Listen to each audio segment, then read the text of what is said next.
Magandang araw po mga kaibigan. Maririnig ninyo ang kasaysayan ng isang binatang muntik nang lumayo sa kanyang minamahal.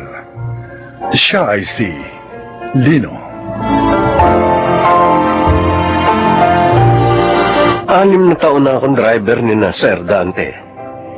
At mula noon, lihim ko nang minahal si Rachel, ang bunsong anak ni Sir.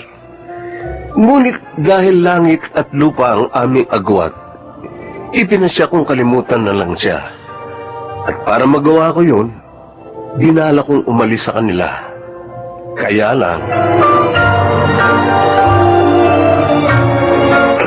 O sige na, Lino. Iwan mo na kami ni Rachel, ha? Opo, Sir. Tawagin niyo na lang ako kung may iutos kayo. Sige.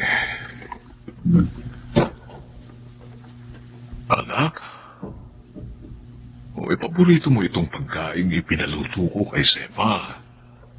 Sige na, kumain ka na, ha? Ayokong kumain, Daddy. Dapat hindi nyo na lang pinadala yung pagkain niya kay Lino. Anak naman, mula lang maaksidente ka, lagi ka na lang ganyan. Malungkot, umiiyak ka, at laging nagpapalipas ng gutom. Ano nga? Namatay na lang ako sa aksidente yun. Ilang beses ko lang sinabi sa iyo, anak. Mali na hangarin mo ang iyong kamatayan. Kasalanan yun sa Diyos. Hindi ko kaya mabuhay ng ganito, Daddy. Isang inutil. Wala nang 2 paa. Bakit nabuhay pa ako? Anak, may dahilan kaya hindi ka pa kinuha ng Diyos. At naniniwala ako na maganda ang dahilan yun. Magandang dahilan po ba yung maghihirap ako? Iwan ako ng boyfriend ko dahil ayaw niya magkaroon ng asawang inutil. Pagsubok yan sa iyo, anak. Huwag ka sanang mawawalan ng pag-asa at iwala sa Diyos. Siya nga pala. Sabi ng doktor mo, maaari ka pa naman daw makalakad, anak eh. Kung malalagyan ka ng artificial legs, at palalagyan kita noon.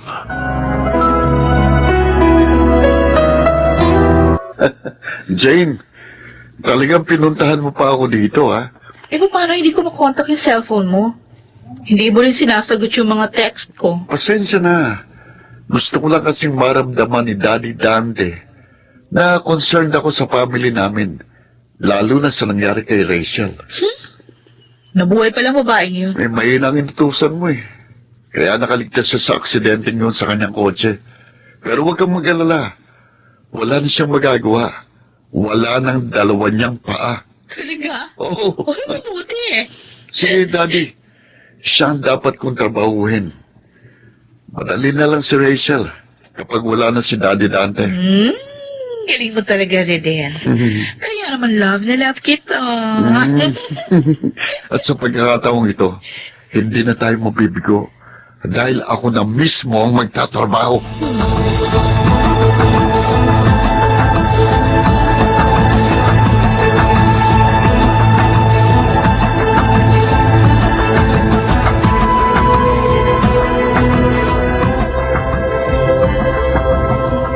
Lino, malalim na ang gabi ah. Eh bakit narito ka pa sa hardin? Kayo pala, Manang Sefa. May problema ka ba? Balak mo pa bang ituloy ang pag-alis mo dito? Lino, wag muna sana ngayon. Maraming problema si Sir Dante. Tama ho kayo. Marami silang problema. At kailangan natin silang tulungan. Lalo na ngayong nangangalib naman si Sir. Ha? Ano yun? Bakit mo nasabi yun? May natuklusan po kasi ako. Malang, may itatanong ako sa inyo. Sana ho, sagutin niyo ako ng totoo.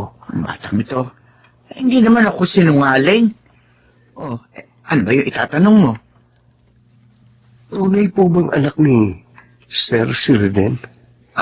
Lino, Sagutin niyo ako, Manang. Please. sige. Sasagutin kita. Pero sabihin mo rin sa akin kung ano natuklasan mo. Narinig ko ang pag-uusap ni na Sirden at ng girlfriend niya. At masama po ang balak nila.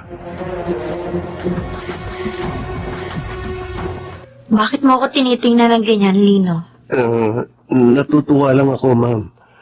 Dahil nakakalakad ka na uli. Oo nga. Dahil sa artificial legs na ikinabit sa akin. Pero, iba pa rin yung dati kong mga paa. Kaso, wala na yun, ma'am. Kaya, tanggapin yun na lang ng maluwag sa loob. Ang mahalaga, buhay ka pa. At makakasama pa ni Sir Dante. Si Daddy na nga lang ang nagpapalakas ng loob ko ngayon. Kung wala siya, malamang bumigay na rin ako. Kasi naman, na-aksidente na nga ako. At nagkaroon ng kapansanan. Iniwan pa ako ng lalaking akala ko mahal ako. Hindi siguro siya ang itinakda sa'yo. Ayoko nang isipin kung may itinakda pa para sa akin. Baka masaktan lang ako. May iba pang nagmamahal sa'yo, ma'am. Alam ko yun. Ha? Paano mo nalaman? Dahil hindi ka lang maganda, matalino, mabait pa. At hindi rin mahirap mahalin ng kahit sinong lalaki. Pero ngayon, ma'am, huwag mo munang pagtuunan ng pansin ng pag-ibig. Dapat, malutas muna ang problema nyo. Dapat malaman kung sino ang may kagagawan ng pagkasira ng sasakyang ginamit mo. Alam mo, sa totoo lang, nagtataka nga ako eh. Bagong bili naman ang sasakyang yun. Sinamahan pa nga ako ni Kuya Reden nung bilhin yun eh. May sasabihin ako sa inyo, ma'am. Tungkol kay Sir Reden. Pero sana, ilihim muna natin ang malalaman mo.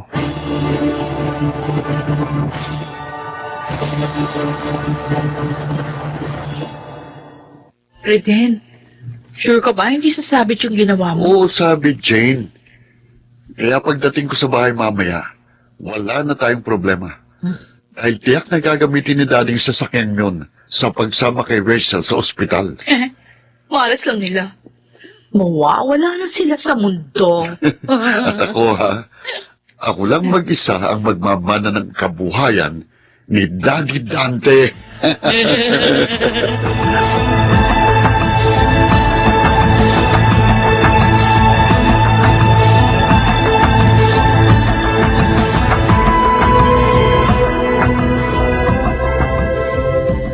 Lino, Sir, handa na ba yung puting kotse? sir, yung isang sasakyan na lang po ang gamitin natin. Ha?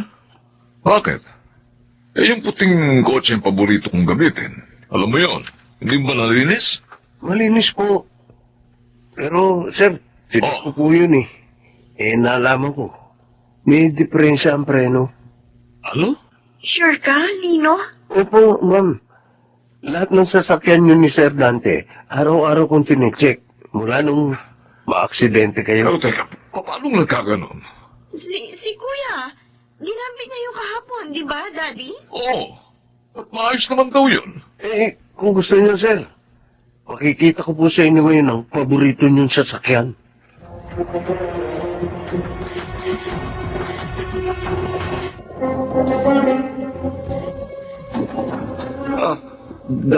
Daddy?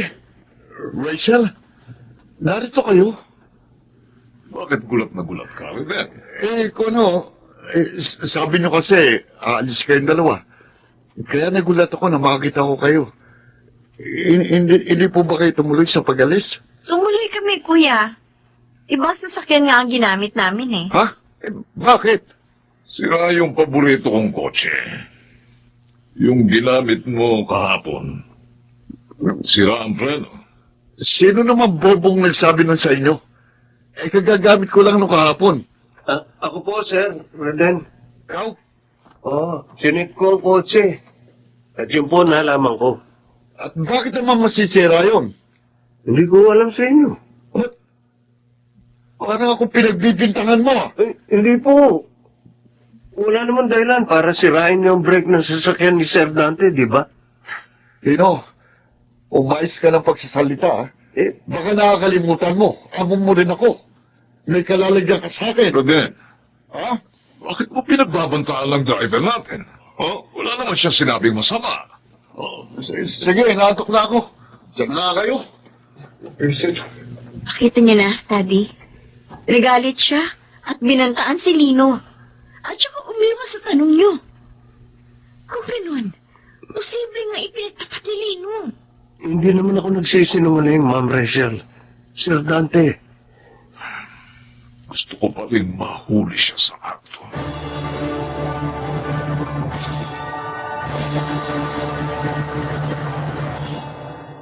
Ganun na nangyari, Jane. Akala ko ba pag ikaw ang gumawa, wala sabit? Ano yan? Kasalanan ng family driver ni Daddy. Ang visit na Lino na yun. Teka, meron ako naisip. Ha? Baka sakaling sa pamamagitan nito, malutas yung problema mo. Ano yun? Sige, sabihin mo.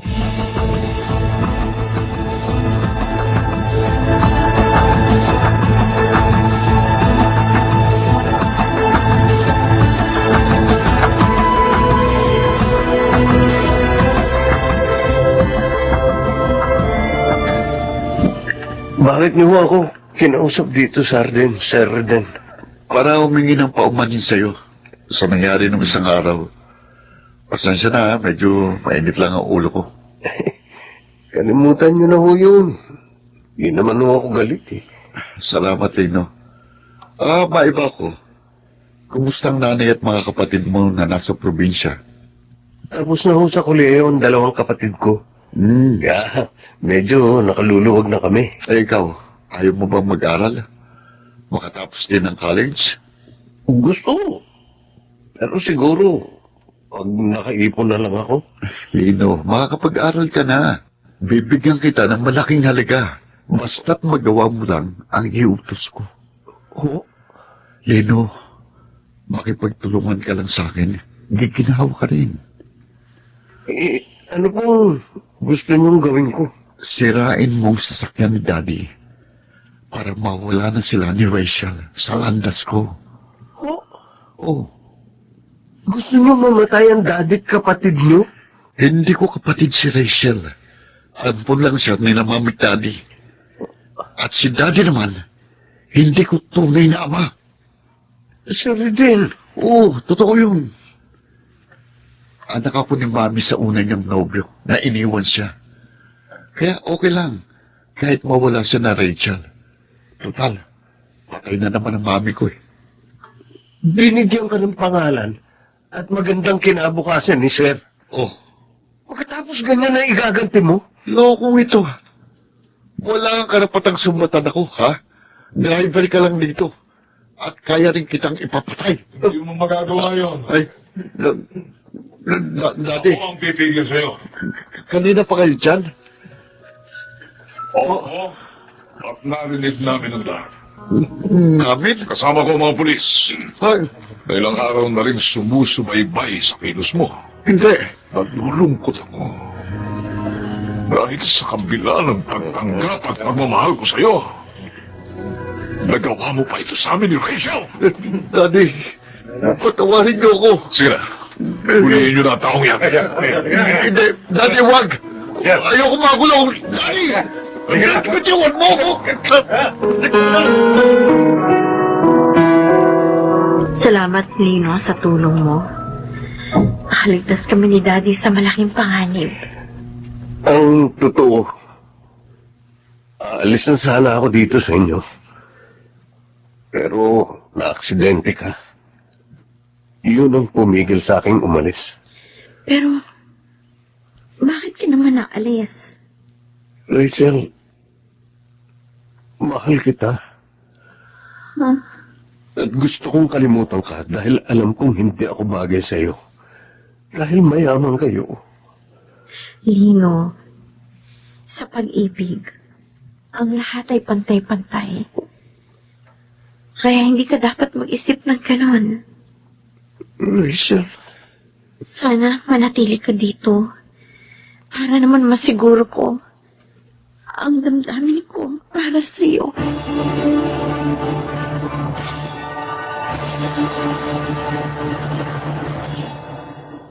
tinanggap din ni Rachel ang pag-ibig ko. At ngayon nga, kasal na kami. Ako po si Lino. At ito ang aking buhay. Ang mabuting kalooban ay ginagantimpalaan. Parang siganap, si Kid Del Carmen Amor, John Legaspi, Phil Cruz, Rosana Villegas, at Lionel Benamin sa papel na Lino. Naglapat ng angkop na tunog Jerry Mutial, sa musika Buboy Salonga, supervisyong teknikal Eric Lucero at Bong Boyar. Creative Consultant Phil Cruz, Production Assistant Anching Cruz. Ito'y mula sa panulat ni Telma Corporal Alcantara.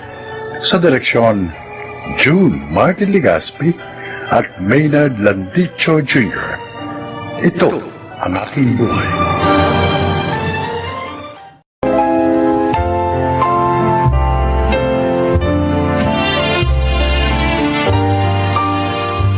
Magandang araw po mga giliw naming tagapakinig.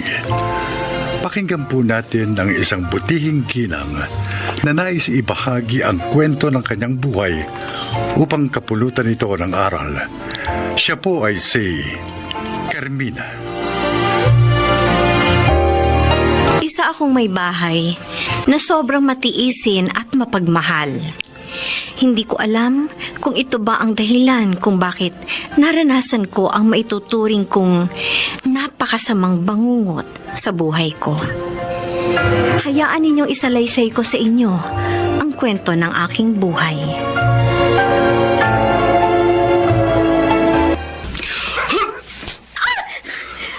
Norberto! Yan ang bagay sa'yo. Masyado kang madada. Ilang beses ko bang sinabi sa'yo na huwag mo akong pakikialaman sa mga ginagawa ko? Dahil buhay ko ito at doon ako masaya. Ano ang gusto mo? Pabayaan na lang kita? Kahit alam mo nasasaktan ako dahil sa pagbababae mo! Ano bang pakialam mo? Ako naman na naghahanap buhay sa bahay na to ha. Kaya gagawin ko kung ano man ang gusto ko. Pasalamat ka nga't dito pa rin ako umuwi. Kaya huwag mo ako sasagarin ha.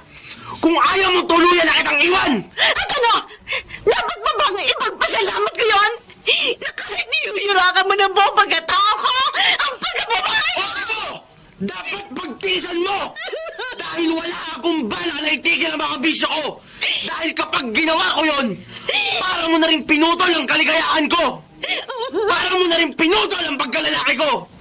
Kaya itigil mo yung kadramahan mo ha! Kung ayaw mong tuluyan na akong makipag-iwalay sa'yo! Noon pa man ayaw na namin ang inay mo sa lalaking yon dahil kilala namin siya. Binalaan na kita, pero hindi ka nakinig. Tingnan mo, nagawa ka na niyang saktan. Lintik na lalaki yun. Pupuntahan ko siya. Kakausapin ko ng lalaki sa lalaki. Tay, Hindi ako papayag na apihin ka niya. wag na itay. Baka lalo lamang lumala ang gulo. Magbabago din siya. Kailan pa? Kapag pumuti na ang uwak, Carmina, huwag ka nang umasa pa. Wala nang pag-asang magbagong asawa mo. Imbis na magtino, mas lalo pang lumala. Hindi na nakontento sa mga babaeng nakakarelasyon niya. Pati mga babaeng mababang lipad, hindi na rin niya pinatatawad. Umaasa ka pang magbabagong asawa mo. Lahat naman nun ng tao nagbabago. At naniniwala akong ganun din ang mangyayari kay Norberto. Naku, Diyos ko! Ano ka ba naman? Na magsabog ng katangahan ng langit, nasa lumuyat ang lahat. Imulat mo nga yung mga mata mo para naman matauhan ka. Mahal ko si Norberto, Itay. Mahal. At sumumpa kami sa harap ng altar na magsasama kami sa hirap at ginawa. At paninindigan ko yun. Sige, panindigan mo yan. Saluhin mong lahat ng paghihirap. At sa kanyang lahat ng sarap. Itong tandaan mo, hanggat hindi ka nakikipaghiwalay sa lalaking yon, hindi titino ang buhay mo. Tandaan mo yan.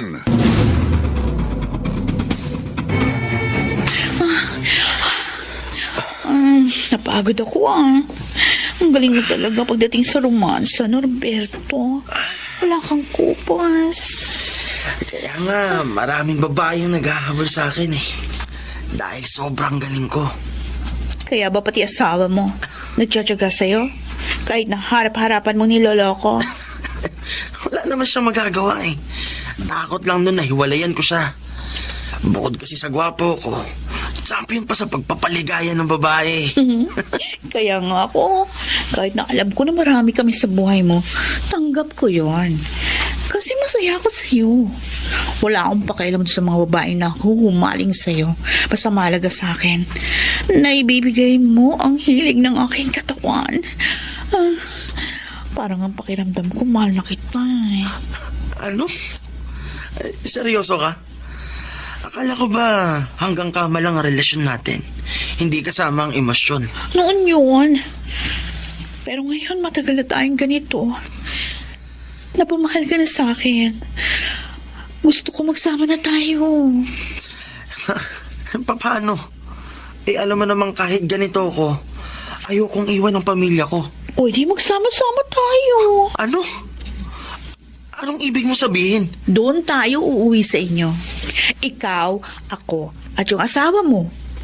Magsasama tayong tatlo sa iisang bubong.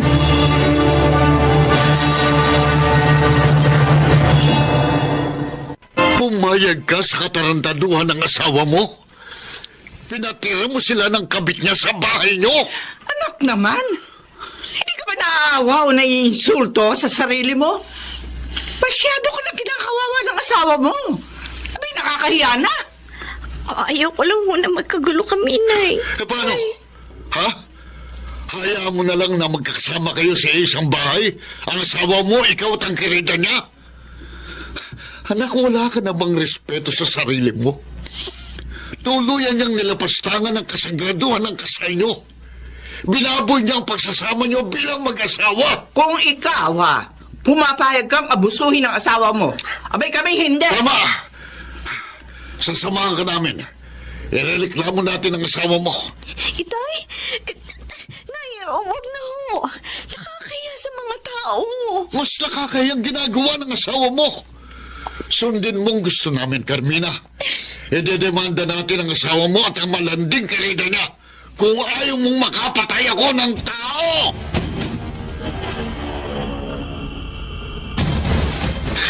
Masaya ka na? Nagtagumpay kayong mapalis dito si Jessica. Ang inay at ang itay ang may kagustuhan nun. Nagbanta sila na papatayin ka kung hindi ako papayag na idemanda ka. Norberto, kung ako lang ayokong gawin yun. Dahil ayoko magkagulo tayo. Ayoko magkaiwalay tayo. Sa ginawa niyong ito, mas lalong wala akong balak itigil ang pambabae ko. Sobrang kahihiyan ang ginawa niyo sa akin. Iniskandalo ako ng pamilya mo. Alam mo, kung hindi lang ako nangako sa mga magulang ko nung nabubuhay pa sila, na hindi ko iiwan ang pamilya ko, matagal ko na sanang ginawa. Norberto! Maswerte ka. Dahil kahit papano iginagalang ko pa ang pangako kong yun. Pero Carmina, huwag na huwag mo akong sasagarin. Dahil kapag umabot ako sa sukdulan, pasensyahan tayo. Handa akong baliin ang pangako kong yun sa mga magulang ko!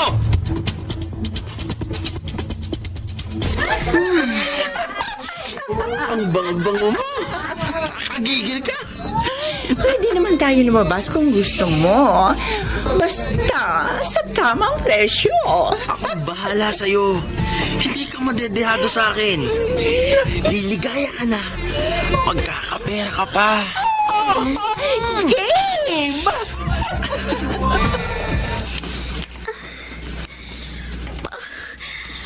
Bakit ilang araw ng ganito ang nararamdaman ko. Sumasakit ang pasan ko. Nakakaramdam ako ng sakit kapag umiihi ako. May lumalabas ding dugo. Kahit tapos na yung buwan ng dalaw ko. At medyo may nararamdaman na rin akong pangati sa puwerta ko. Ano kaya nangyayari sa akin? Siguro dapat magpatingin ako sa doktor. Baka kung ano na ito. Tama. Kukonsulta ako sa doktor para malaman ko kung ano ang sakit ko. Anong sakit ko, doktor? Mrs. Base sa resulta ng laboratory test na ginawa namin sa iyo, meron kang sexually transmitted disease o STD. Paano mangyayari yun? Wala naman akong ibang kasiping kung hindi ang akin. Maaring sa asawa mo galing ang sakit mo. Kaya dapat pareho kayong mag-undergo ng treatment para siguradong gagaling kayo pareho at walang maging problema in the future. Diyos ko. May mga ire-reseta akong gamot sa iyo, pati na sa asawa mo. At kailangan itong inumin para hindi na magkaroon pa ng komplikasyon ang karamdaman niyo. Oo, doktor. Norberto, sobra na itong ginawa mo. Binaboy mong pagkababae ko. Kaya pala iba ang nararamdaman ko sa sarili ko. Dahil nahawakan mo ako. Pinagtaksilan mo ako. At ano? Wala akong lalaki. At kailanman, hindi ko niyurakan ang pagkalalaki mo. Kaya wag mo akong akusahan. Lalo naman ako. Imposibleng galing sa akin yan. May lalaki ka, aminin mo na! Inuulit ko! Wala akong lalaki. Aminin mo na lang kasi ang kasalanan mo. Wala akong aaminin. Hindi pwede sa akin manggaling yan. Ikaw ha, ikaw ang malandi. Nakikipagharutan ka sa iba. Kaya nagkakasakit ka, idinamay mo ba ako? Sinampal mo ako? Norberto. Halika dito! Halika! Bruce. Wala kang karapatang saktan ako, malandi ka! Ayan ha! Ingungundin ka sa sa'yo ang pagkumaka mo! Yan ang bagay sa'yo!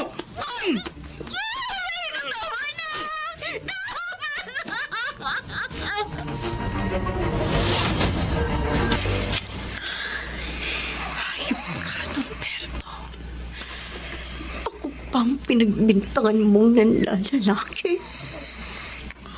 Sinaktan mo pa ako. Matagal akong nagtiis sa pag-aakalang magbabago ka. Tama sina inay at itay. Wala ka ng pag-asang magbago. Dahil talamak na sa pagkatao mo ka mabuyo ng pag-uugali mo. Kaya kailangan matapos na ito. Hindi ko nahahayaang yurakan mo pa ang pagkababae ko. Ang gunting na ito. Ito ang tatapos sa mga kaibangan mo. Tamang-tama. Tulog na tulog siya. Magigising na lang siya. Wala na ang ipinagmamalaki niya. Puputulin ko ng kaligayahan mo.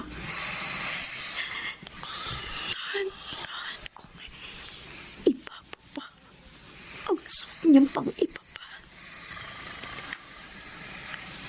Ayan. Ngayon, ito ang bagay dito.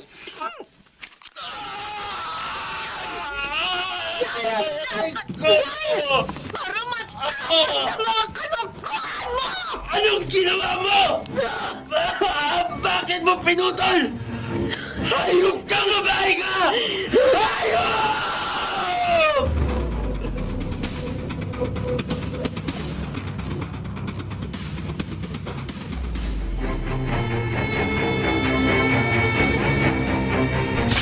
Anak, bakit mo ginawa yun?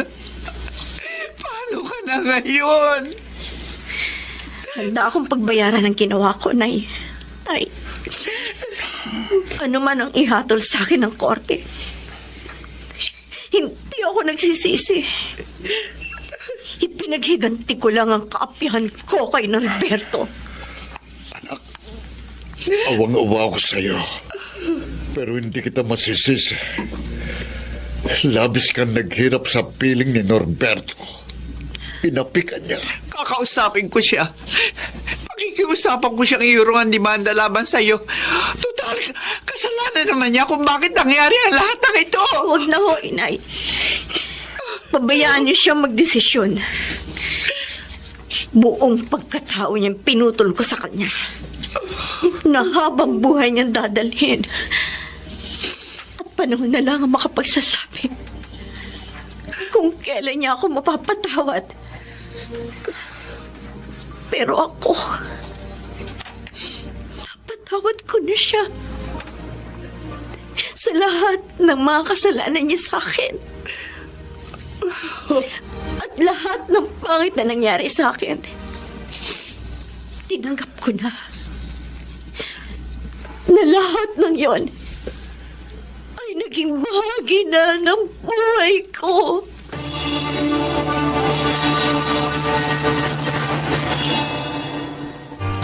Masakit ang mga nangyari dahil pareho kaming nagdusa. Pero higit siya, ngunit totoo pala ang kasabihan na anumang bagay kapag ipinaubaya mo sa Diyos ay nagkakaroon ng magandang kasagutan. Si Norberto, napagtanto niya rin ang kanyang mga kasalanan at nagkaroon kami ng kasunduan na iuurong niyang demanda. At muli kami magsasama bilang mag-asawa upang ipagpatuloy ang naging sumpaan namin sa harap ng altar na magsasama sa hirap at ginhawa. At alam ko na ito na ang simula ng aming magiging magandang buhay. Ako, si Carmina, isang may bahay. At ito ang aking buhay. Bawat pagkakamali ay may kaakibat na kaparusahan at bawat pagkakasala ay may katapat na kapatawaran dahil bawat nilalang ay may kanya-kanyang kapalaran. Mga nagsiganap, si Kid Del Carmen Amor, Angelo Alcantara, Susan Robles, Phil Cruz, Rosana Villegas at Lionel Benamin. Naglapat ng angkop na tunog, Jerry Mutia, sa musika ni Buboy Salonga. Supervisyong teknikal, Eric Lucero at Bong Buyar. Sumulat ng ating kasaysayan, Maynard B. Landicho Jr., Creative Consultant Phil Cruz, Production Assistant Anching Cruz. Sa direksyon, Salvador M. Reales. Ito ang aking buhay.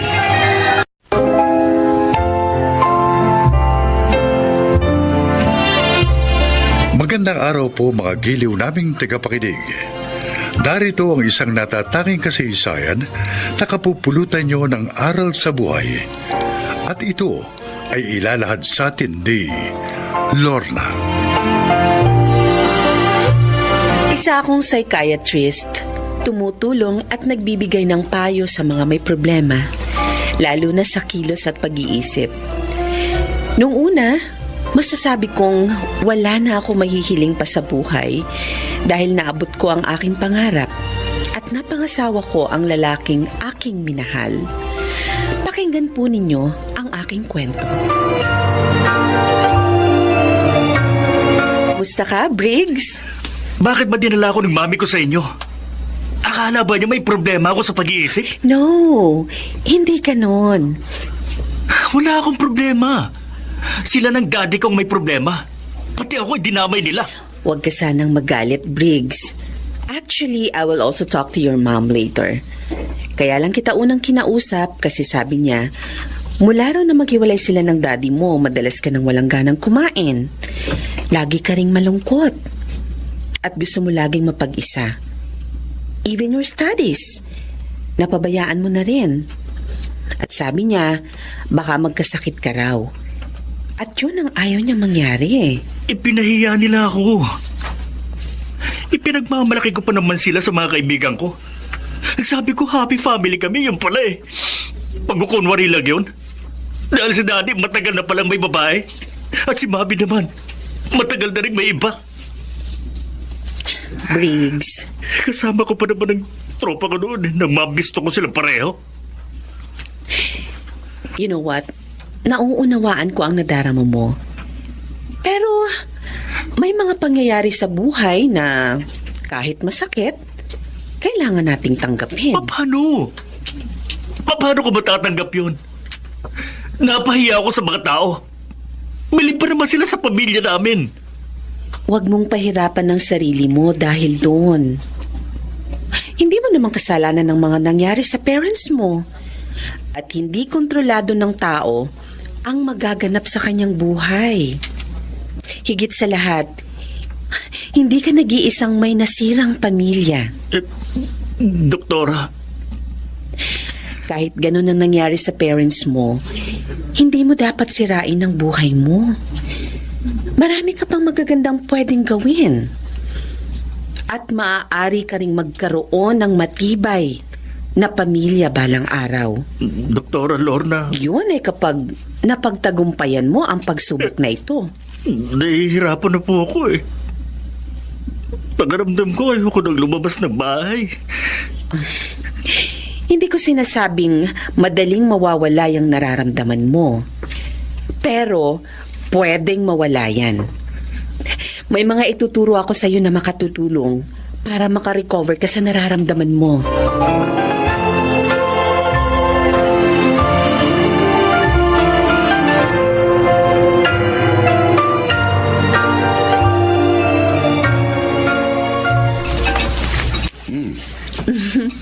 Masarap bang niluto ko, dear? Oh, yes, dear. Mukhang may bago ko na namang natutuhang luto, ah. Sinabi mo pa. You know, lagi naman ako nag-aaral ng mga bagong putahe para sa inyo ng anak natin. How was your job? Okay naman. Na-handle ko naman lahat ng pasyente ko. Medyo naawa nga lang ako sa isang pasyente ko kanina. Bakit? Akala niya kasi happy family sila. Ipinagmamalaki niya ang parents niya sa mga friends niya. Yun pala, parehong may ibang karelasyon ng mga yun. Ganon? Yes. At ang masakit pa sa kanya, kasama pa ang mga friends niya nang madiscover yun. Ay, talagang kapag naghiwalay ang mag-asawa, hindi maiwasang maapektuhan ang mga anak. By the way, Lorna, 3 days lang uli ako dito ngayon, ha?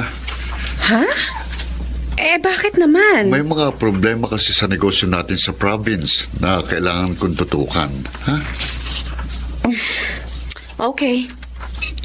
Namimiss ka na kasi ng anak natin. Hayaan mo. Babawi ako pagbalik ko. Sinabi mo yan, ha?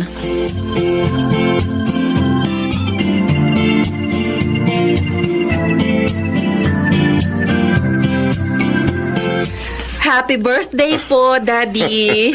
Salamat naman at hindi mo nakalimutan ang birthday ko, Iha. Siyempre naman po. Nasaan na nga pala si JR? At yung manugang ko? Si JR po nasa garden kasama mga pinsan niya. Si Sunny naman, nasa probinsya, tulad ng dati, busy sa business. Matagal ko nang hindi nakikita ang asawa mo, ha? Workaholic po ang manugang niyo, Daddy. Baka naman napapabayaanan niya kayo. Dahil sa negosyo. Abay, hindi mabuti yun, anak. Ibinibigay po niya ang lahat ng pangangailangan namin, Dad. Nga lang, kulang na kulang talaga ang panahon niya sa amin. Pag-usapan niyo na maayos yan. Hindi tama yung ganun, anak. Inuunawa ko na lang po siya. Mahalaga, hindi po ibang babae ang kahati namin sa panahon ng aking asawa.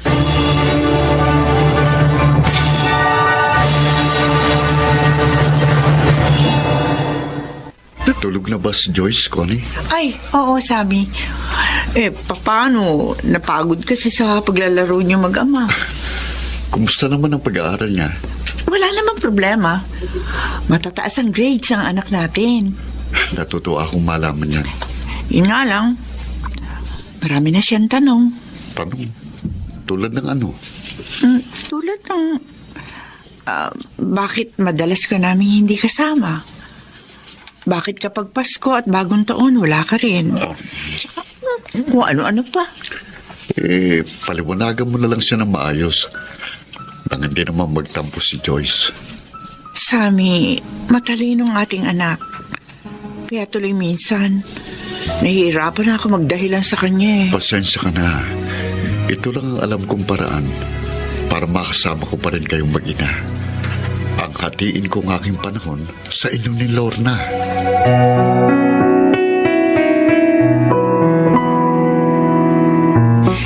Anong maipaglilingkod ko, Helen? Doktora, yung friend ko na natulungan nyo ang nag-recommend sa inyo. Napuntahan ko. Baka daw kasi matulungan nyo ako.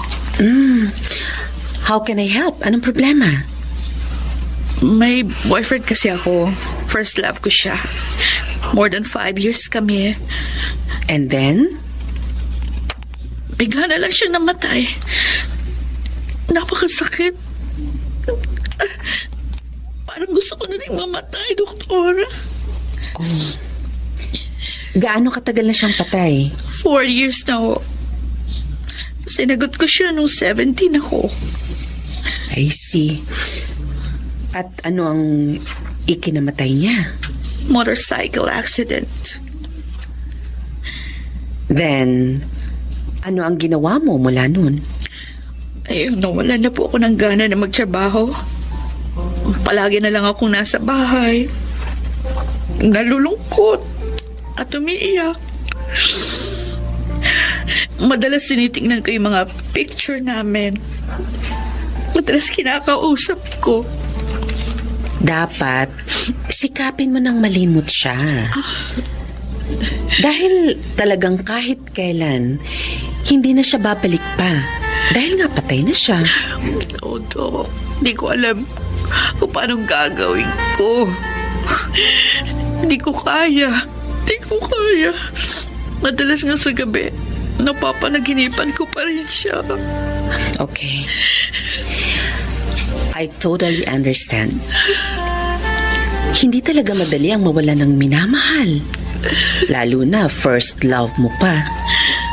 Pero lalo mong hindi makakaya yan kung mananatili kang nag-iisa at nalulungkot. So, ano pong gagawin ko para makayanan ito? Ano?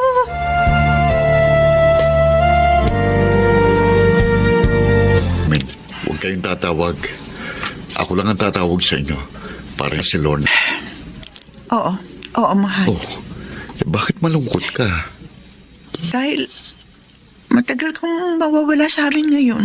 Connie, pasensya na. Kailangan kasing bumawi ako kina Lorna. Madalas na akong hanapin ni JR.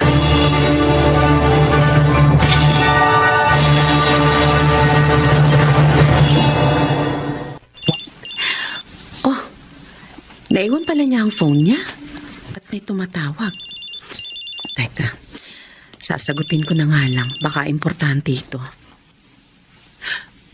Hello, Daddy? Don't forget my doll and my chocolates. Okay? Oh, sige, I will play na. Here's Mommy. Hindi. Tinawag siyang daddy ng bata. Hello, Sammy, mahal. Oy, pasensya na tumawag kami. Paano nangungulit tong anak natin? Gusto raw niya ipaalala sa'yo yung mga pasalubong mo sa kanya pag uwi mo rito. No. Si Sammy. May babae. At may anak na sila. Hindi.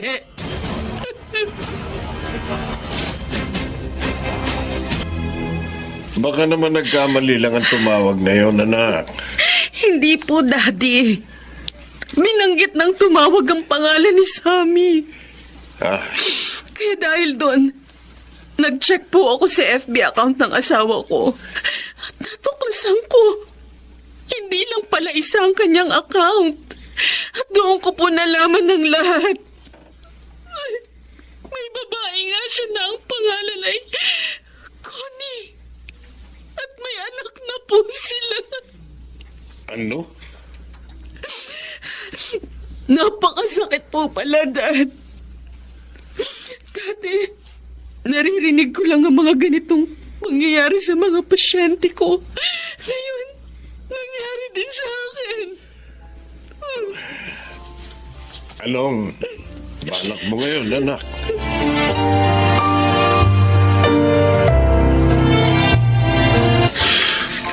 Bakit mo nagawa ito sa akin, Sammy? Bakit mo ko niloko? I'm sorry, Lorna. Akala ko negosyo lang talagang inaasikaso mo sa probinsya. Yung pala, may pangalawang pamilya ka na doon. Lorna, si Connie talagang nobya ko. Bago pa tayo ipakasal ng parents natin. Ano? Nagpakasal ako sa'yo. Kahit hindi kita mahal. Dahil ayokong bigyan ng sama ng loob ang parents ko. Sammy, minahal kita. At wala kang sinabi sa akin na may nobya ka. Dahil nga sinikap kong kalimutan si Connie at pag-aralan kang mahalin. Pero hindi ko nagawa. Nang muli kaming magkita ni Connie sa probinsyang yon, hindi ko na napigilan pang aking sarili.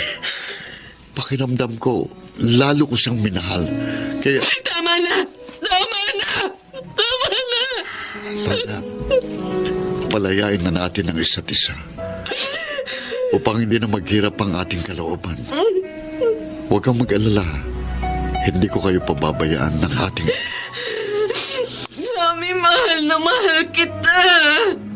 Mahal na mahal kita. I'm sorry.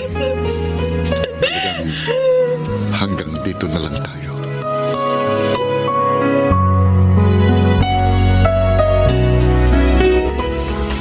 Tama ang pasya mo na bumalik dito sa atin, anak. Lalo lang po ako malulungkot pag nanatili pa ako sa bahay namin, Dad. O anong plano mo sa bahay niyo? Pumayag po si Sammy na ipagbili ko yon. Sabi niya itabi ko na lang daw ang pera para sa kinabukasan ng anak namin. Ngayon ako nagsisisi sa pagpapakasal ko sa iyo sa anak ng kaibigan ko. Kasalanan ko rin po, Dad. Pumayag ako. Kasi noon pa man mahal ko na si Sammy. Inakala ko mamahalin din niya ako. Pero nabigo ako. Anak, Masakit.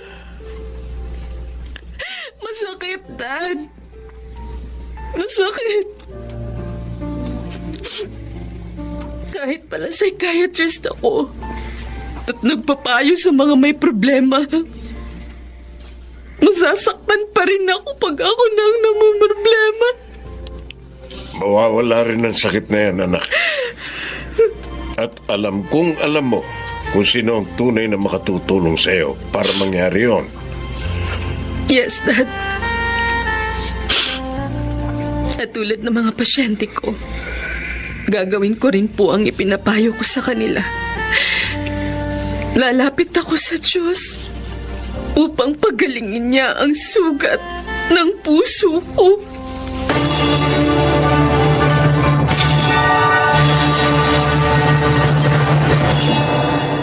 May bahagyang lungkot pa rin sa puso ko dahil sa aking pagkabigo.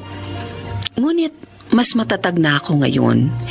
Inspirasyon ko ang aking anak, maging ang mga taong nangangailangan ng aking mga payo. Ako si Lorna, isang psychiatrist, at ito ang aking buhay. Walang suliraning dumarating sa ating buhay nang hindi natin kayang hanapan ang solusyon. Huwag lamang nating kalilimutang tumawag sa may kapal. Mga nagsiganap: Lionel Benjamin, Maynard Landicho, Susan Robles, Rosana Villegas, at Jenaline de la Cruz sa papel na Lorna. Naglapat ng angkop na tunog, Jerry Mutia. sa musika ni Buboy Salonga. Supervisyong teknikal, Eric Lucero at Bong Muyar. Creative Consultant, Phil Cruz. Production Assistant, Anching Cruz. Ito'y mula sa panulat ni Telma Corporal Alcantara. Sa direksyon, Salvador M. Briales. Ito ang aking buhay.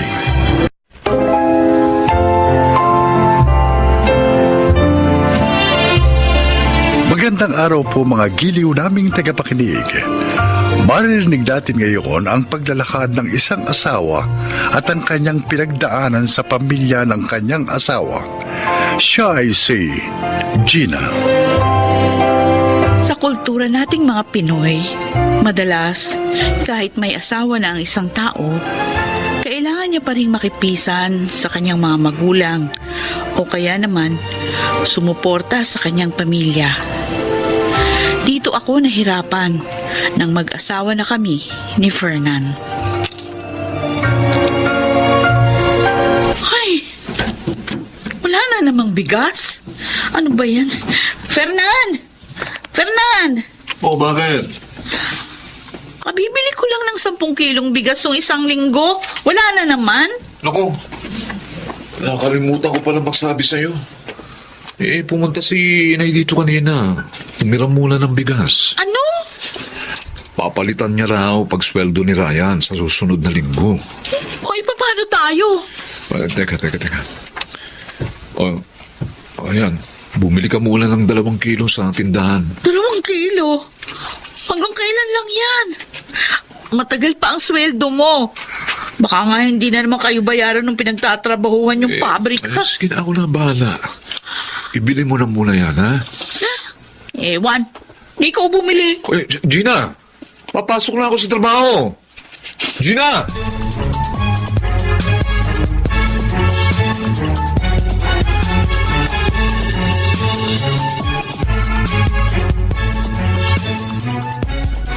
Oh, pagkasyahin mo na ito. Pasensya ka na ha. Yan lang ang kaya ko ipahiram sa'yo ngayon, Mare. Ayos lang. Mabuti nga, palagi mo kong pinahihiram ng pera kapag walang-wala na kami, Mila. O syempre naman. Ano pa't naging magkapit-bahay tayo? Ay, nahihirapan na talaga ako. Ang hirap ng ganitong buhay. Makakaraos din kayo.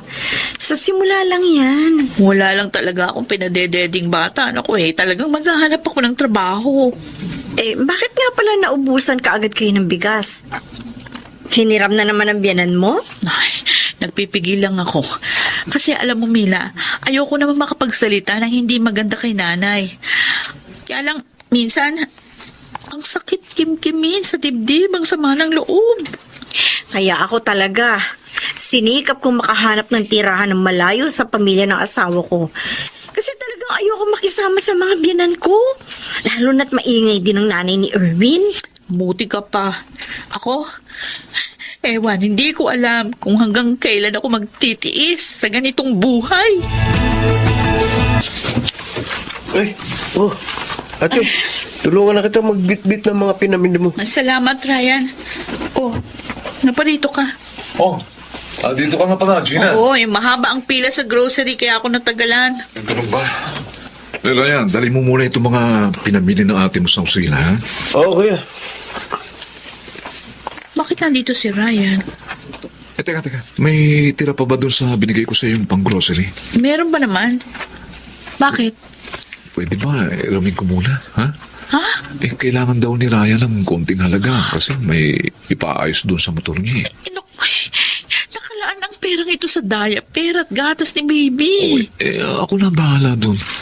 May darating pa namang pera sa atin sa susunod na linggo, ha? Pero Kaya muna. naman Wala siyang ibang tatakbuhan kundi ako. Tayo. Hindi ko naman siya pwedeng pauwiin na walang dala.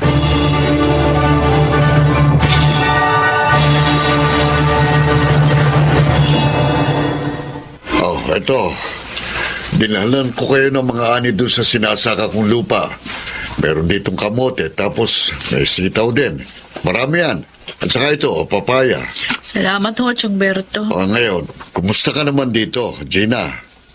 Bah, nangangayayat ka yata. Mukhang pagod ka mag-alaga ng panganay mo. Lagi ho kasing puyat. Kumusta naman si Fernan? Mabuti naman po. Sapat ba naman ang kinikita? Mukhang nag-i-kaos kayo. Sabi ko naman sa'yo, kung nahihirapan kayo rito, pwede kayong tumira dun sa lupa natin. Magtayo kayo ng bahay doon, tapos magsaka kayong dalawa. Imposibleng hindi kayo mabuhay doon. Presko pang hangin. Kasi ho ayaw ni Fernan na doon kami manirahan sa atin, Chong. Gusto niya rito sa malapit sa mga magulang niya. Bakit? Ano ba na itutulong sa inyo ng pamilya niya? Chong, Baka nga si Fernan pang sumusuporta sa kanila eh. Tama ba ako, Gina?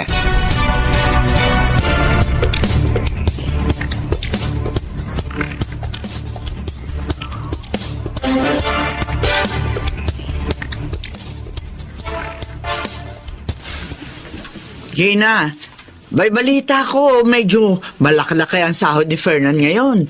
Dahil sa ibang departamento na siya naka-assign. oo po, Nay. Awa ng Diyos. Okay, baka naman maaaring pahiramin mo muna ako kahit 5,000 dyan. Ha? Oh. Ano? Bakit parang gulat na gulat ka?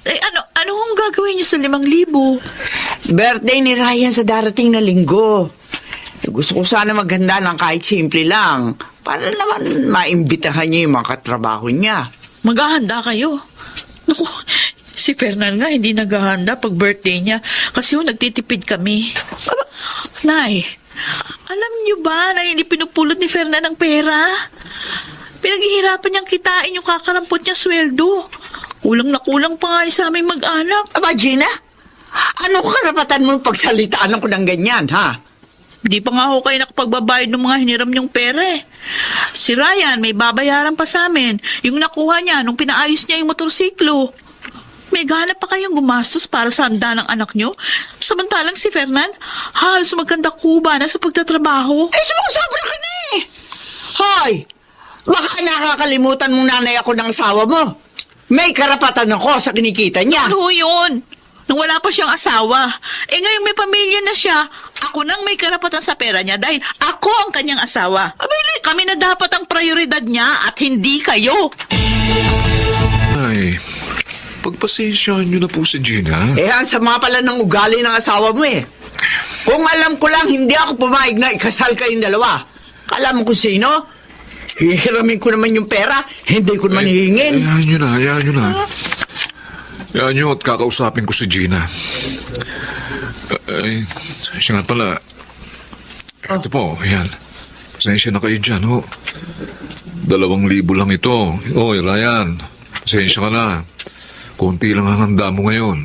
Okay lang, kuya. Salamat pa rin. Pasensya ka na. Hindi pa kasi ako regular sa trabaho ko eh. Kaya konti pa lang ang sweldo ko. Ayos lang. Bawi ako pag na-regular ako, kuya. Basta, pagbutihin mo ang pagtatrabaho mo para ma-promote ka kagad, ha? Magsikap ka. At wag ka mag-aasawa ng babaeng gaya ng asawa ng kuya mo.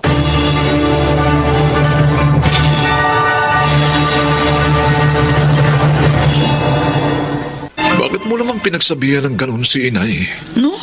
Alam mo na matanda na yun. Dapat inunawa mo na lang. Ako pa ngayon ang mali, Fernan. Hindi sa ganun. Gina, ang sinasabi ko, dapat pagpasensya mo na lang siya. May alta presyon yun. Oh, paano kung inatake siya sa galit? Ganun na lang pala palagi?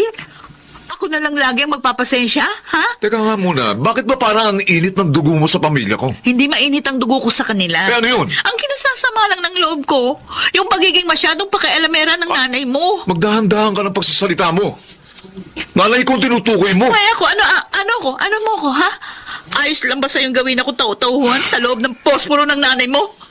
Ano ba ako sa bahay na ito? Wala ba akong karapatang magdesisyon at manindigan sa pinaniniwalaan ko tama? Gina, Fernan, asawa mo ko! Hindi ang kapatid mo o ang nanay mo ang dapat mong kinakampihan, kundi ako na asawa mo! At higit sa lahat, hindi na silang prioridad mo, kundi kami na ng anak mo! Ngayon, kung gusto mo pala na patuloy na suportahan yung pamilya mo, ay di sana hindi ka muna nag-asawa! Gina, Naku, nakakapagod ho, Berto. Pero na pagtatanto na kailangan niya ng baguhin yung mga prioridad niya sa buhay, patuloy siyang magagapo sa pagsuporta doon sa kanyang nanay at mga kapatid. mabuti na lang matapang kang babae. Kailangan ho yun. Mas mainam na itong ganitong buhay dito sa probinsya. Kaysa naman magtiis ako sa Maynila. Nagkakaroon lang ako ng kasalanan doon. Hindi naman ako pala sagot dati eh. Pero dahil doon sa nanay ni Fernan, naging masama ang ugali ko.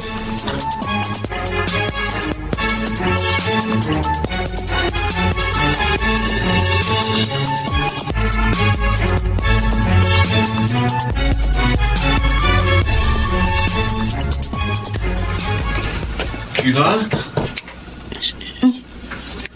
Sino kaya ito? Gina? Si?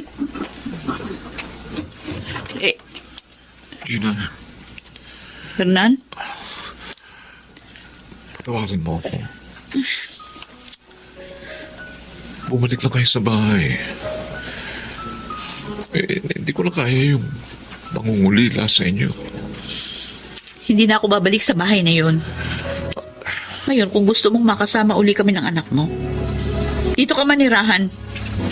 Pero kung hindi mo kayang iwan ang nanay mo, matatanggap ko. Gina, Kung kaming mahalaga sa'yo, kami ang unahin mo.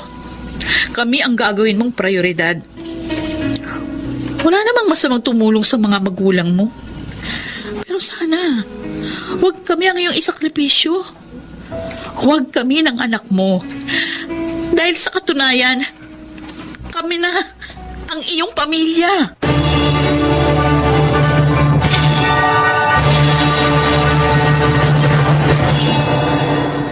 Nag-resign si Fernan sa trabaho at nanirahan kasama kami sa probinsya.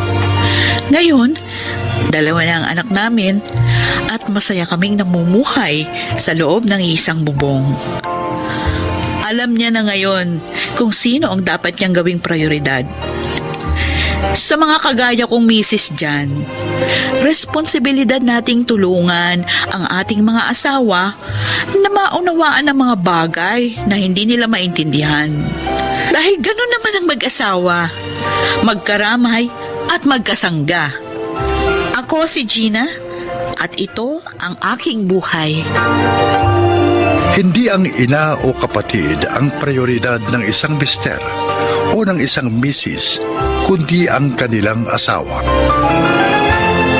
Mga nagsiganap, June Martin Legaspi, Susan Robles, Lionel Benjamin, Chiquit del Carmen Amor, Phil Cruz at Rosana Villegas sa papel na Gina. Naglapat ng angkop na tunog Jerry Mutia, sa musika ni Buboy Salonga, supervisyong teknikal Eric Lucero at Bong Muyar. Production Assistant Anching Cruz, Creative Consultant Phil Cruz. Ito'y mula sa panulat ni Rita Labanon, sa direksyon Salvador M. Reales. Ito ang aking buhay.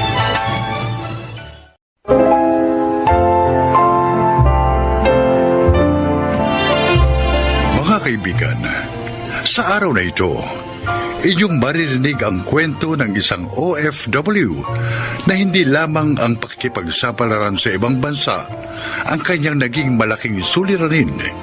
Siya ay si Samantha. Nakatapos ako ng isang pre-law course kung kaya sinuwerte akong matanggap bilang isang paralegal sa isang malaking law firm sa Dubai. Sa nasabing bansa ko na rin nakilala ang aking napangasawa, si James. Pero dahil sa hindi magandang attitude ni James sa pinapasukan niya restaurant bilang crew, natanggal siya sa trabaho at napilitang umuwi ng Pilipinas. Isang taon pa ang lumipas, bago naman naaprubahan ang hiniling kong 2 buwang bakasyon mula sa 6 na taong pagsisilbi ko sa law firm. Totoo, Samantha? Nasa airport ka na? Opo, Manang Betty. Pero gaya nga ng nasabi ko po sa inyo, sa bahay muna ni James ako tutuloy. First time ko po kasi makikilala ang pamilya niya mula nang ikasal kami sa Dubai. Abay, sige. Basta kapag uuwi ka na rito sa ancestral house ng daddy at mami mo, tawagan mo agad ako, ha? Opo, Manang. Tatawagan ko po kayo, pangako po. O sige na, bye.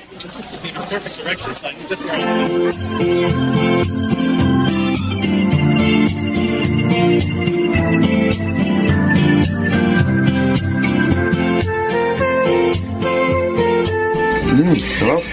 Basta masasabi ko lang sa iyo, Samantha, sa mga araw ng pagbabakasyon mo, kung makikita mo man na masyadong malapit sina James at Marga sa isa't isa, huwag mong bigyan ng anumang mali siya. Mga bata pa kasi sila, maganda na ang turingan nilang magpinsan. Totoong sinabi ni Tay, Ate Sam. Kahit kami man ni Marga, close rin sa isa't isa. Pero mas close nga lang sila ngayon ni Kuya James. Lalo na sa maboting usapan. Ganun ba? Hindi rin namin pwedeng pabayaan si Marga. Nangako ako sa puntod ng tatay niya, sa bunso kong kapatid, na hindi namin pababayaan ang anak niya. Kaya dito na namin siya pinatira. Wala naman pong problema sa akin, Tay. Nauunawaan ko po. Kaya wala po kayong dapat alalahanin. Teka, may iba nga pala tayo ng usapan Yun ang van na gusto kong mabili at gagawin kong pamasada. Sana mabigyan mo na ako ng pan-down payment ngayon. Ate Sam, yung sinabi ko rin sa yung pang-down payment sa kusunado kong motor sa kasa, ha? Ay, sige po, Itay. Pagkatapos nating kumain, ibibigay ko po sa inyo yung pera. Ay, Tsaka, yung sa'yo rin, Baron. Yun. Hindi ko naman talaga nakakalimutan Ayos. yun. Oks na oks ka talaga, Ate Sam. Sabi ko naman sa'yo, Baron, itong Ate Samantha mo, ang pag-asa natin sa buhay.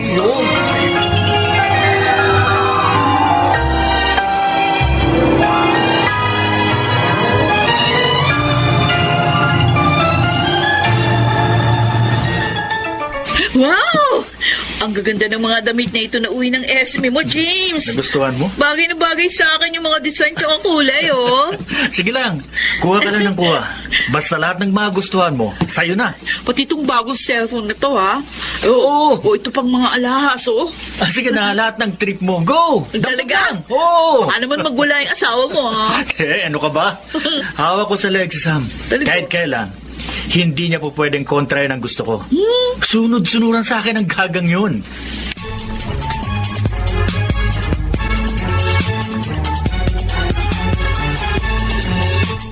Si Marga ba yung nakita kong nagmamadaling lumabas sa banyo, Baron? Ha? Yung nakatapis lang ng tuwalya? Ay, ewan ko, Ate Sam. Hindi ko sinapansin eh. Ang alam ko kasi, naliligo sa banyo ang Kuya James mo. Tinext ko siya kung nasan siya. Ang sagot niya, naliligo daw siya sa banyo. Ganun ba? Oo. Eh di, baka nasa banyo nga si Kuya.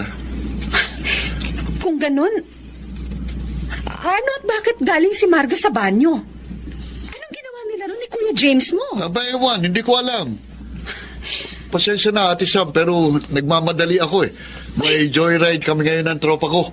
Inaabala mo oras ko eh. Isang bagay lang ang gusto kong marinig mula sa'yo, Baron. Ano? May nangyayari ba sa pagitan ni Marga at ng Kuya James mo na hindi ko alam?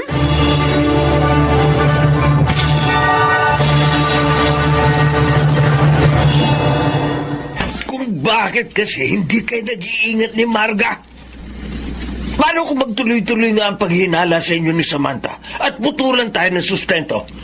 O di damay-damay na tayo. Kaya nga kahit anong katok niya hindi ako lumabas ng banyo, hindi ba? Hanggat nagbabakasyon dito si Samantha, magpigil-pigil muna kayo ni Marga. Baka pare-pareho tayong maging nanga kapag natuklasan ng asawa mo yung mga ginagawa niyong magpinsan. Nahayaan ko na nga mga kabulastugan niyo, pero mag-ingat naman kayo.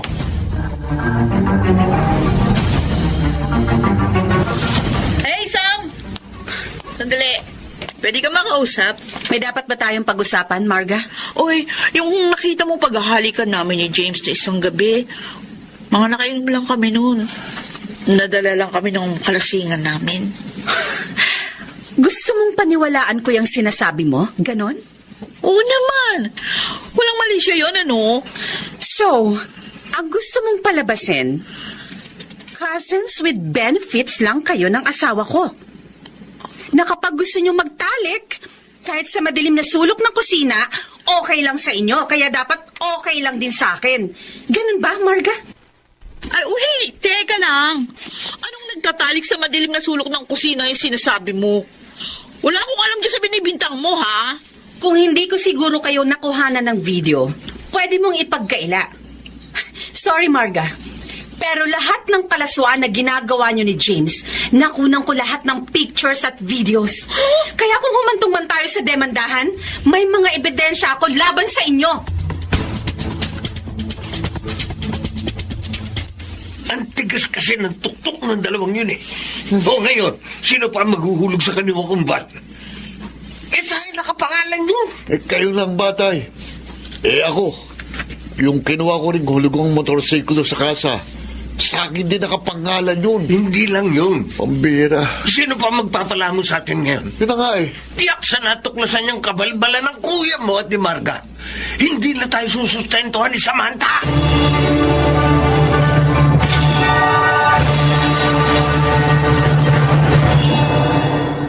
Sam, please naman. Huwag mo naman akong iwan. Pag-usapan muna natin lahat ng ito, okay? Enough, James. Nung nasa Dubai pa tayo, marami na rin akong dahilan para hiwalayan ka. Dahil sa pangit na trato mo sa akin bilang asawa.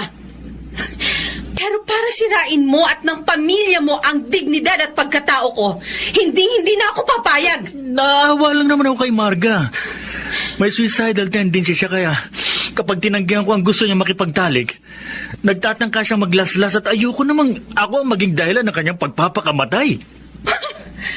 Kaya kahit magkadugo kayo, pinatulan mo ang mga kahinaan niya? Sam, kung alam mo lang, sinubukan ko na maglabanan ng kanyang kapusukan eh. Pero palagi akong nawawala ng lakas. Hindi ko may puliwanag kung bakit. Basta hindi ko alam. At dahil mahina ka, James, tulad ko rin, na nakuha mo ang kahinaan ng maging sunod-sunuran ako sa mga gusto mo.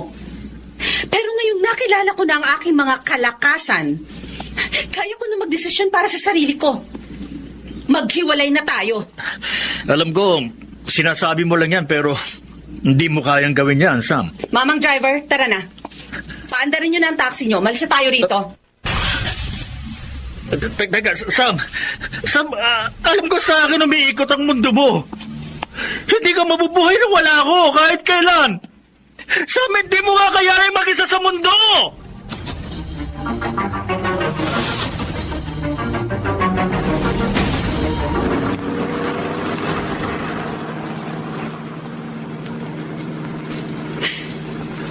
Nagkakamali ka, James.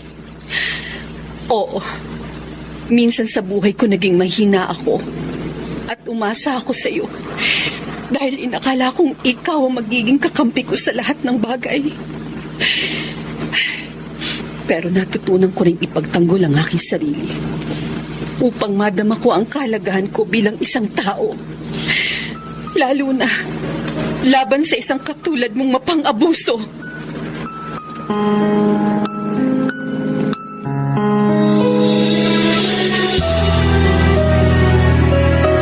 Samantha, sigurado ka bang isasama ko na sa sinisigaan ko mga tuyon dahon ng SIM card mong ito?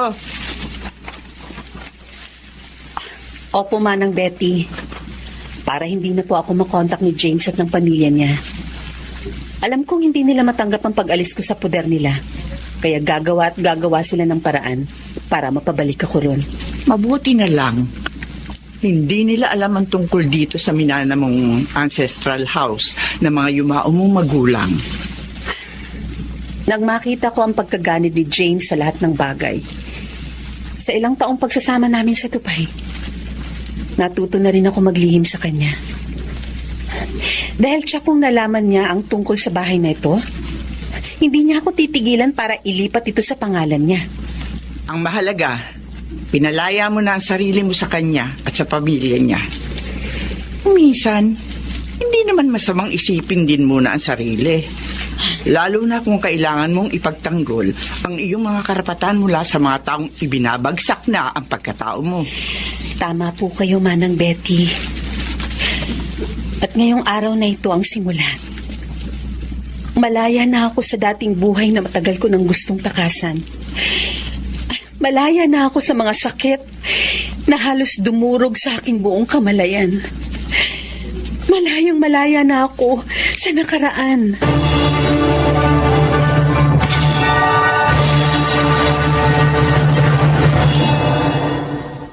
Pagkatapos ng hindi magagandang pangyayari sa pagitan namin ni James at ng kanyang pamilya, minabuti kong makabalik na agad sa Dubai para maharap ko na rin ang mga naiwan kong trabaho sa law firm.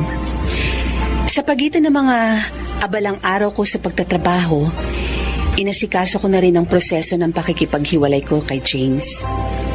At sa mabibigat na sitwasyong naganap sa aking buhay, natuklasan kong ang pinakamalaking pagkakamali na maaaring makaapekto ng malaki sa hinaharap ay ang patuloy na pagkatakot kong magdesisyon para sa aking sarili. Ako si Samantha at ito ang aking buhay. May mga pagkakataong ang pananampalataya sa kalakasang magpasya ng isang tao ang siyang pangunahing susi upang makamit niya ang kanyang kalayaan. Gayon din ang layuning muling magsimula ng isang bagong buhay na payapa. Mga nagsiganap: Rosana Villegas, Susan Robles, Maynard Landicho Jr., Phil Cruz, Lionel Benamin at Jenaline de la Cruz sa papel na Samantha. Naglapat ang angkop na tunog Jerry Mutia, sa musika ni Buboy Salonga, supervisyong teknikal Eric Lucero at Bong Muyar, creative consultant Phil Cruz, production assistant Anching Cruz. Ito'y mula sa panulat ni Sel Barlam, sa direksyon Salvador M. Royalas. Ito ang aking buhay.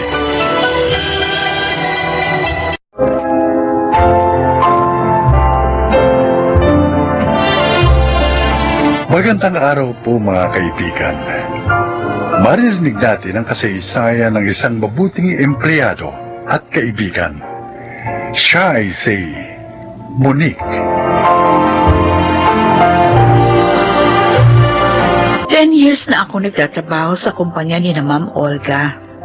Nagtagal ako doon dahil maayos naman ang pamamalakad ng kanyang daddy. Pero mailap si Ma'am Olga. Ganun pa man, sinikap kong maging mabuting empleyado at kaibigan sa kanya dahil ako ang kanyang assistant. Ma'am Olga, ito na po yung report ng ating finance department.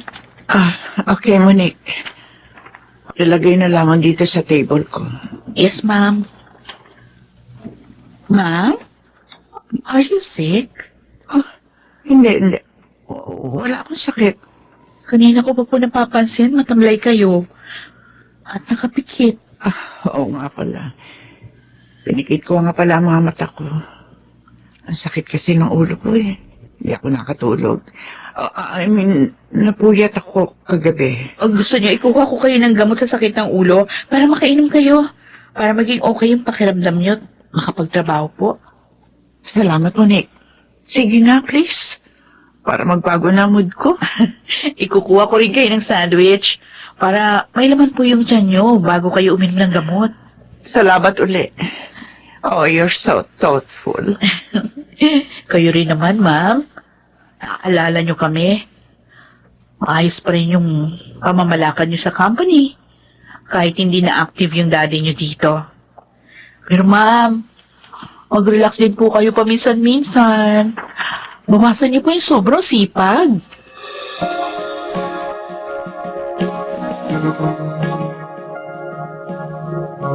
Ma'am Olga, nabusog po ba kayo? Busog na busog, Harold. Masarap ka pala magluto, ah. Salamat naman po kung nagustuhan niyo luto ko. Ay naku ma'am, talaga pong masarap magluto ang asawa ko. Sa kanya nga po ako natuto. Talaga? Opo. Kaya pag maluwag po yung schedule niya, siya ang cook dito. Willing-willing ho si Monique sa luto ko, ma'am. Tignan niyo ang taba niya. Oy, lahat tayo mataba, no? Pati yung dalawa nating anak. Alam mo, natutuwa ako sa pamilya niyo. Abay, dapat pala, nung pa ako nagpunta rito. Hindi bale. Ngayon, alam ko na kung paano ako marirelax. Lagi akong pupunta rito.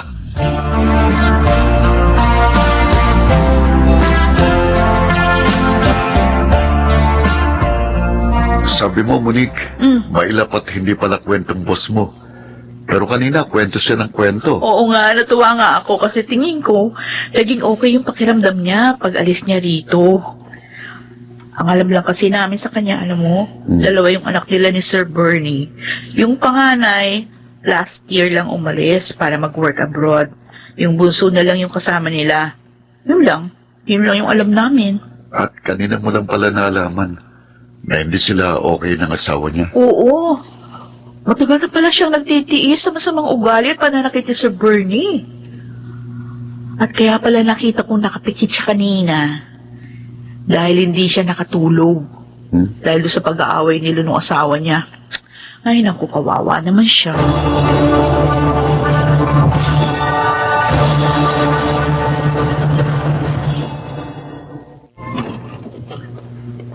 Bernie.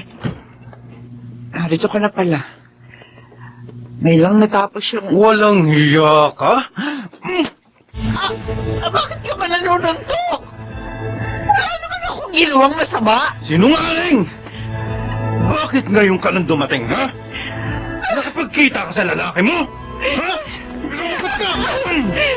Mali ang iniisip mo! Wala akong lalaki! Daddy, bakit sinasaktan niyo na naman si Mami? Manloloko ang mami mo, Angelica!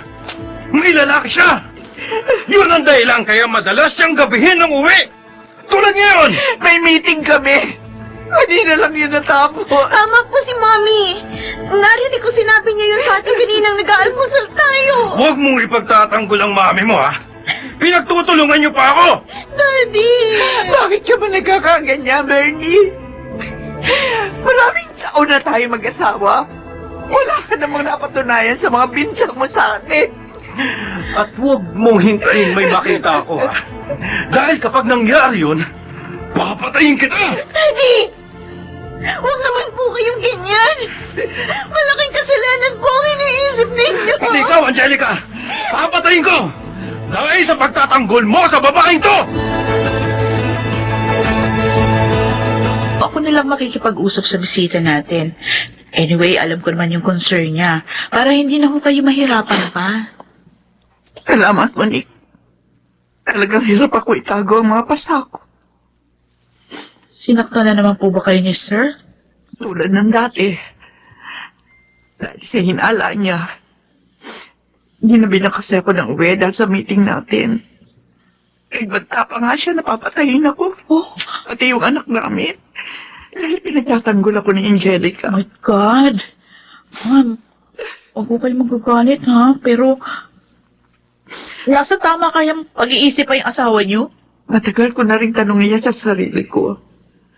Kaya minsan, hinimo ko siyang patingin sa doktor. Pero nagalit siya. Sinaktan ako. Eh, hindi ko na siya kinausap patungkol doon. Pero ma'am, hindi po pwede magtiis na lang kayo. Lalo pat binabantaan yung buhay niyo. Ma'am, kung sabihin niyo kaya ito kay Sir Tony, sa daddy niyo. Ayoko na magsalita pa kay Daddy. Ha? Matanda na siya. Ayoko na problemahin niya ako. At isa pa siya ang pumilit sa akin. Napakasal kay Bernie.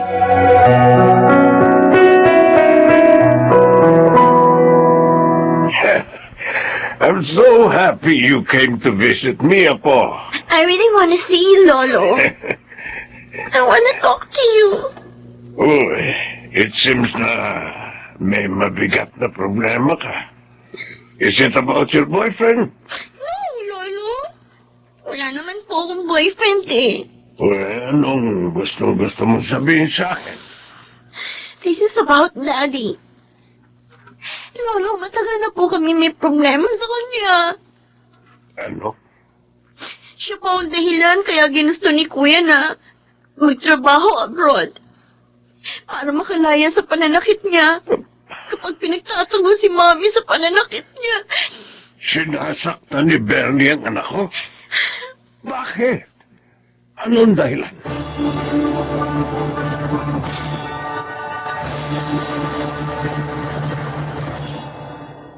Gusto mong bukas na lang tayo mamasyal ng mga bata? Oo.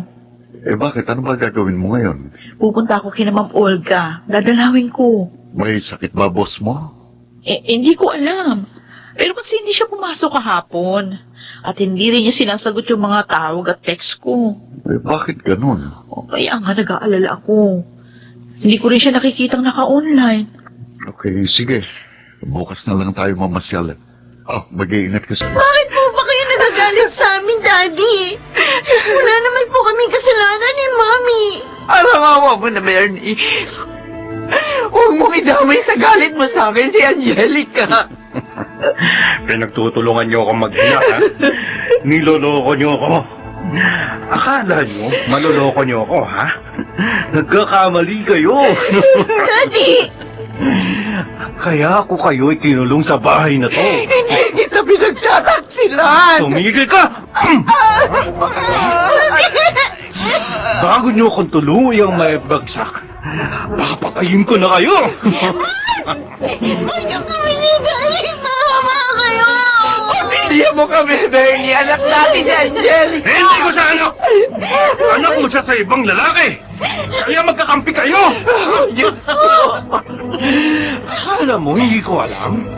Matalino ko! Hindi ako tulad ni Papa na napaliw dahil sa pagtataksil ni Mama!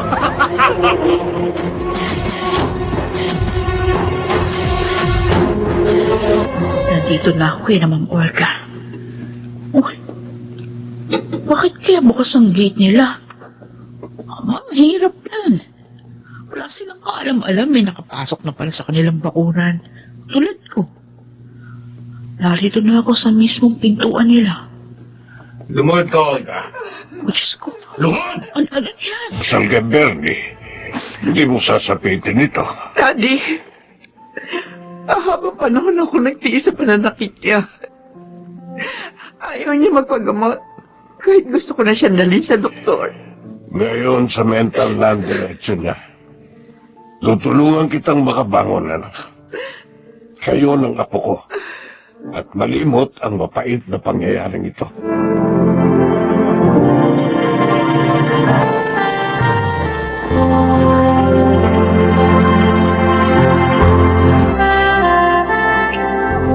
Maraming salamat sa iyo, Monique. Dinalaw mo ko noong araw na yon. Nailigtas mo ang buhay namin ng aking anak. Mabuti rin po, Ma'am Olga. At naging mabilis ang pagresponde ng mga pulis. Ano pong sabi ni Sir Tony?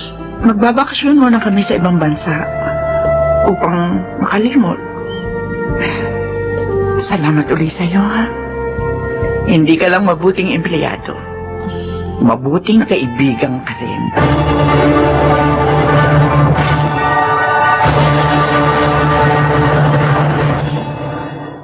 Kina Ma'am Olga pa rin ako nagtatrabaho. At dahil sa pangyayaring yon sa buhay naming lahat, lalong naging magkaibigan ang aming pamilya. Ako po si Monique, at ito ang aking buhay. Mapalad ang taong mabuting kaibigan. Sa kanya hindi ipagkakait ang magandang kapalaran. Pangaragsiganap, Susan Robles, Phil Cruz, Chiquit Belcarmen Amor, James Cuaton, Yunel Benamin at Rosana Villegas sa papel na Monique. Naglapat ng angkop na tunog Jerry Mutiao, sa musika Buboy Salonga, supervisyong teknikal Eric Lucero at Bong PR, creative consultant Phil Cruz, production assistant Anching Cruz. Ito'y mula sa panulat ni Telma Corporal Alcantara, sa direksyon June Martin Ligaspi at Maynard Landicho Jr. Ito ang aking buhay.